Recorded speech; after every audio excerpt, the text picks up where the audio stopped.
October the 7th, 2023 will probably get down in history to Americans like December the 7th, 1941, Pearl Harbor Day. October 7th, 2 years ago, Israel experienced a surprise attack from Hamas.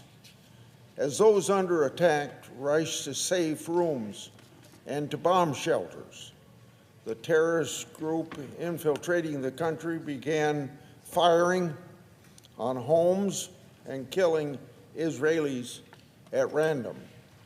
Those who have seen the footage of the attacks, in many cases those film has been taken by the attackers themselves, have said that the glee and the pride Hamas showed in killing, in mutilating, and in raping innocent civilians was particularly shocking. It's also very chilling and also very disgusting. On October the 7th, Hamas also took roughly 250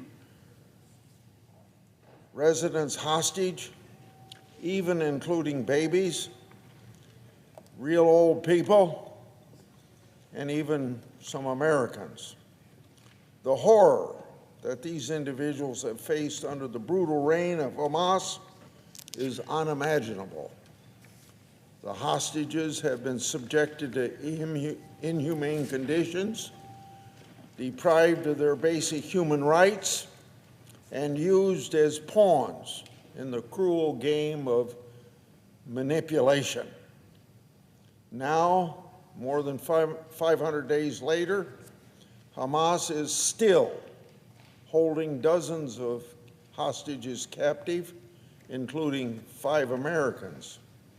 Of the 5 Americans in Hamas captivity, 4 have been confirmed to have been murdered.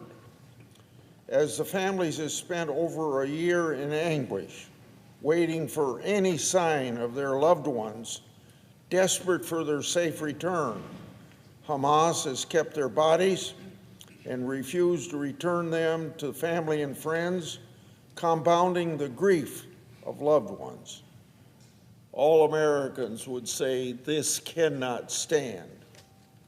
The United States must remain steadfast in its commitment to securing the release of these hostages and holding Hamas accountable for these atrocities.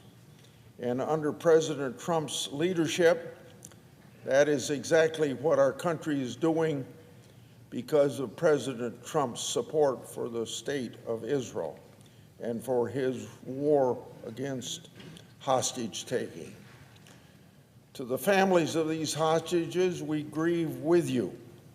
We share in your pain, and we share in your hope as well. But to the hostages still in captivity, we want them to know they're not forgotten.